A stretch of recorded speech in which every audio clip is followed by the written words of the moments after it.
Hello.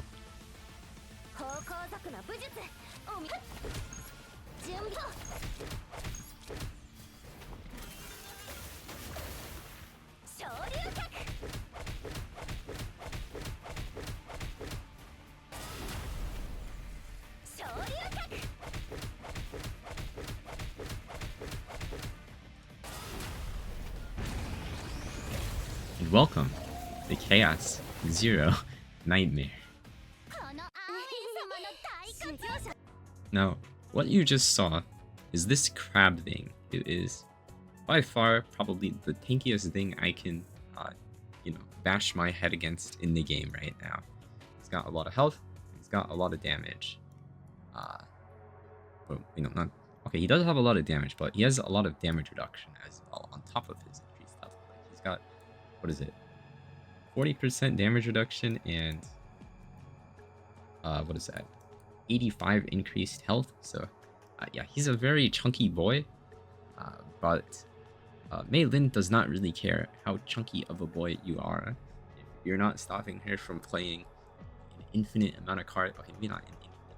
If you're not stopping her from playing her whole deck in one turn, she is going to one tap you, which is honestly quite broken.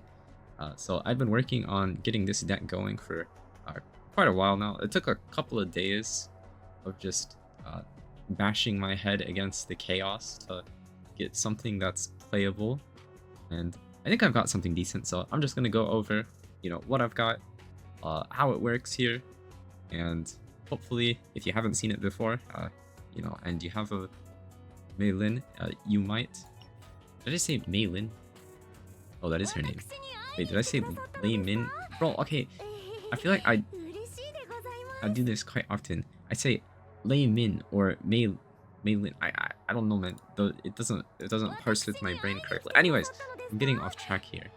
So this is the setup I have here, and it's not exactly completely optimal, but as you saw, that doesn't really matter. I kind of just delete anything that has any amount of health. But the strategy boils down to confiscation spam, because when you add a neutral card to an element's deck, it takes on that element. So we spam this card, which boosts up this card. For one turn, each passion card used, you get an extra hit. So between our Mei Lin and our Veronica, we are playing a lot of passion cards because we are playing a lot of cheap draw cards, which allows us to boost this up. And then also we have this Sting, Sphere of the Aromata, which for every passion card played, your damage also increased. So we're double boosting this up. It's a very straightforward set of interactions here, and we're just kind of abusing our ability to play a lot of cards. Now it also uses these forbidden cards, which, I mean, ideally I would have had the card draw forbidden card here just so I can cycle through my deck a little bit better, but I mean, I'm not going to complain really. I'll take what I can get. This one does a lot of damage in its own right, so, it's still pretty solid, but obviously it doesn't really do a whole lot of damage when compared to, a card that hits 20 times, right? So, yeah, card draw to cycle through the deck is better, and having, an additional confiscation or two is better. Moving this is better. Having the move Epiphany on this is better, but like, all in all, what are you spending your time getting the exact perfect deck for when nothing in the game even has enough health to tank it, right? So, yeah. But this card comes from, if I didn't mention it already, both of these cards come from the current Event Chaos Laboratory Zero. So you can only put this specific setup together in here, spamming this and looking for the what are they called?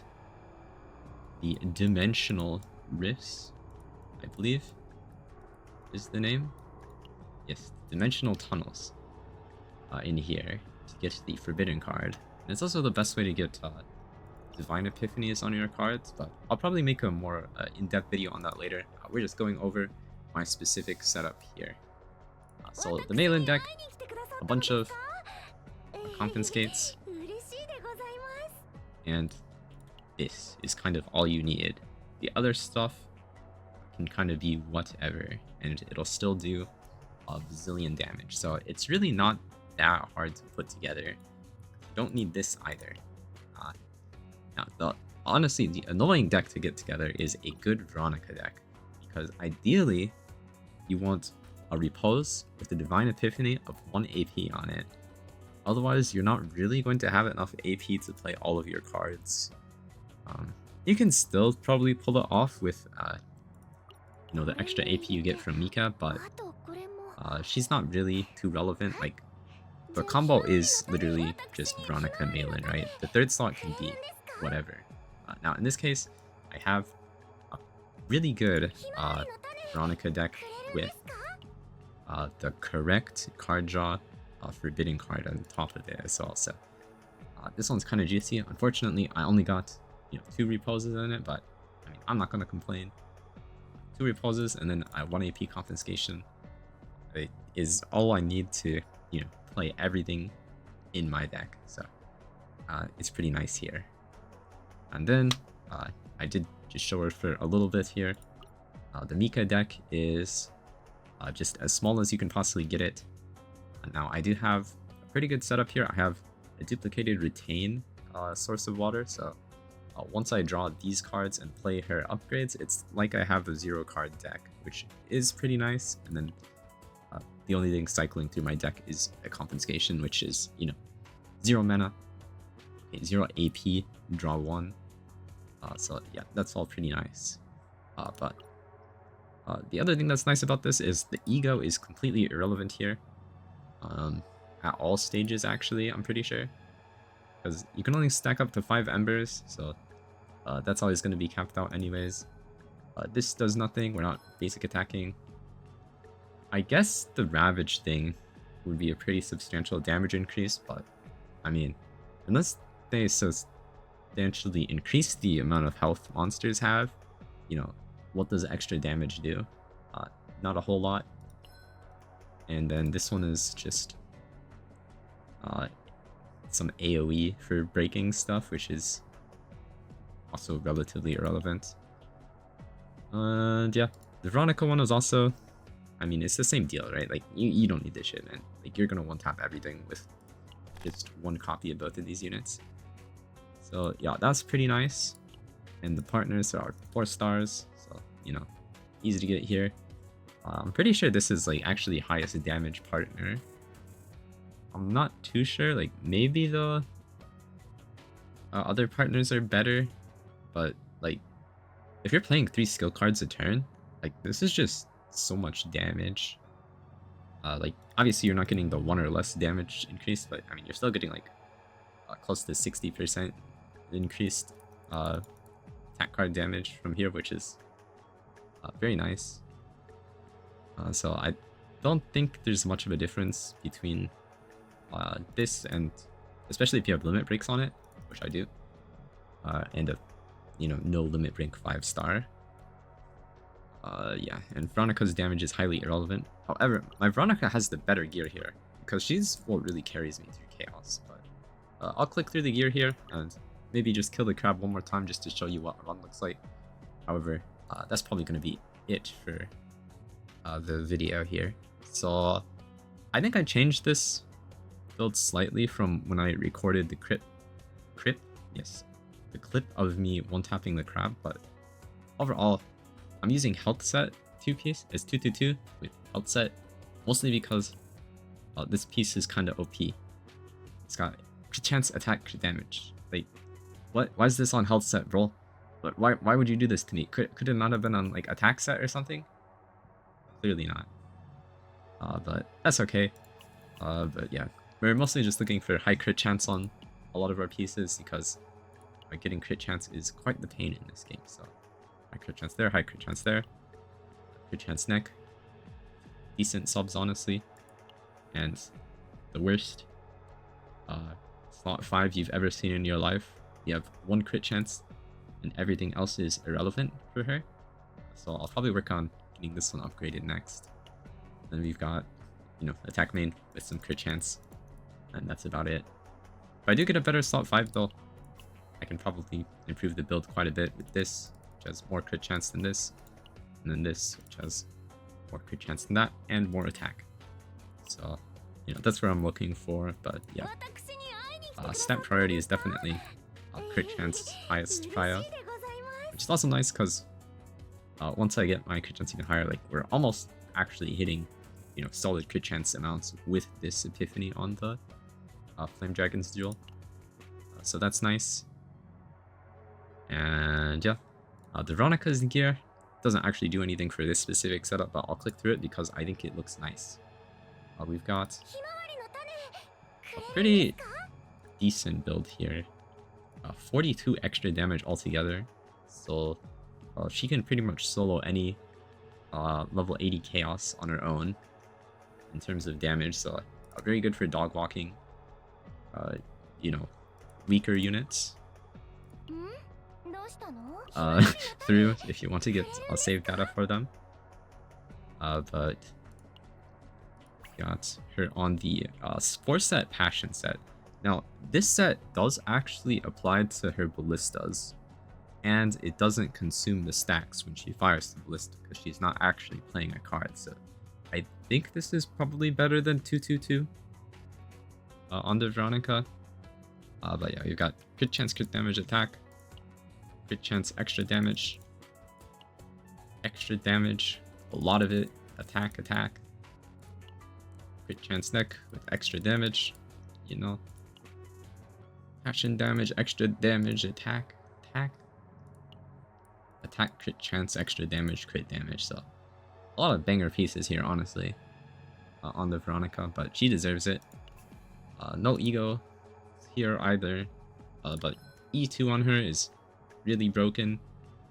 Unfortunately, I do not have that, so I just pray for 50/50s. But yeah, let's just do one quick crab kill and wrap things up. Now, mine isn't a deck that kills directly on turn 1. I know I've seen people's setups just, you know, straight out the gate, just blast the boss away. And I bet if I had a card draw partner here, actually, it'd be a lot more doable. One from the battle pass, but I chose one for Renoa, the hunter one, so I did not have that. A luxury, unfortunately, but that's okay. Anyways, not stalling, let's go in.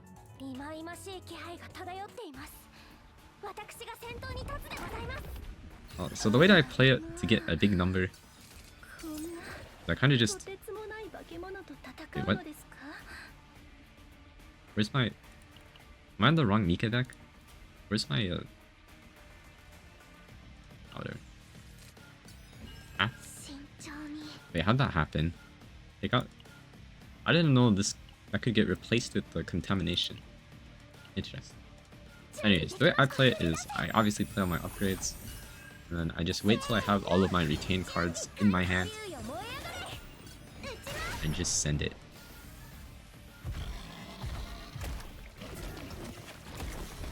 But yeah, the boss summons balls, but we really don't care about his mechanics at all. They do not do a whole lot to us in the time frame here. Yeah, we're just gonna play all of our card draw that we can, and I guess chunk the boss a little bit. Wait, he just discard brawl. Wait, no, it doesn't matter. That is the annoying one for him to discard though, because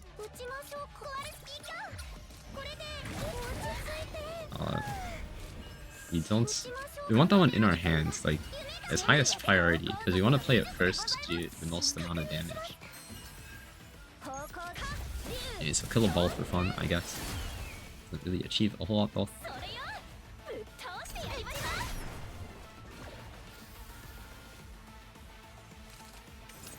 And then the nice thing about the confiscations though, and the reason you really do want you know, the card draw one instead of this, is that like when you draw one card, you're essentially drawing 3, because you know it puts a draw 3 card directly in your hand.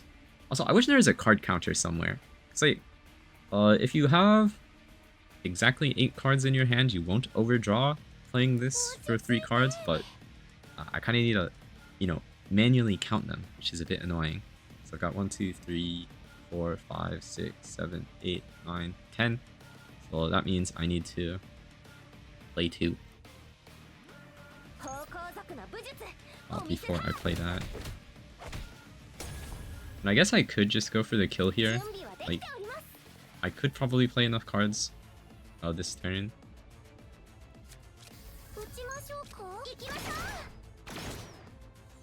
But going for the big damage with the our damage increase in hand sounds a bit more enticing. So if we don't have all of our retains in hand, that's okay. I'm gonna just end the turn here, and then we'll go for it next turn.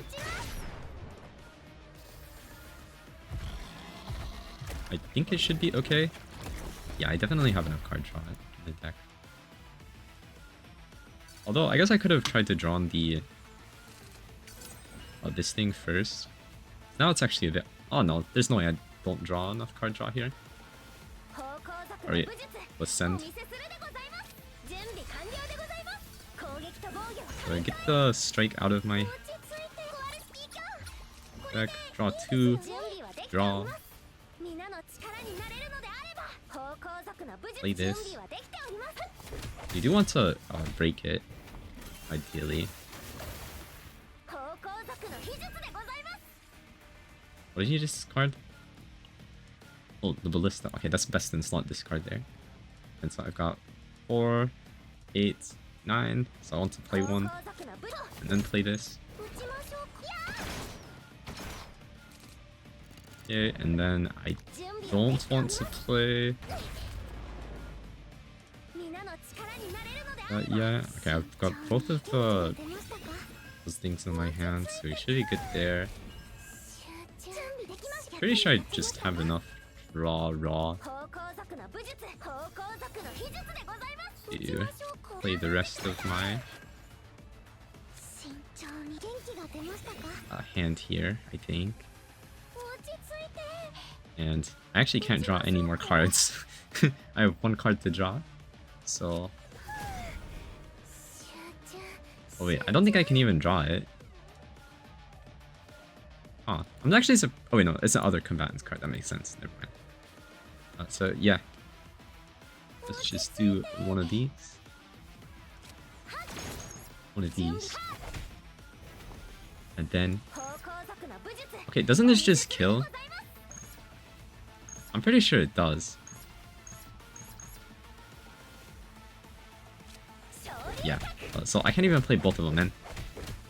I'm pretty sure this was going to be a bigger damage number than the clip I used for the intro. Between the 2 of them. Oh well. You get the idea though. You're just spamming cards and then kicking stuff. Very cool, very cool. But anyways, that is going to be it for me here today. I yapped for a lot longer than I thought, actually. So thank you for watching if you sat through all that. And I'll be back with some more Chaos Zero Nightmare. I've actually been having a lot of fun playing this game. Definitely a lot more fun than I've been having with E7 lately. So yeah, thanks for watching, and I'll be back with some more stuff later.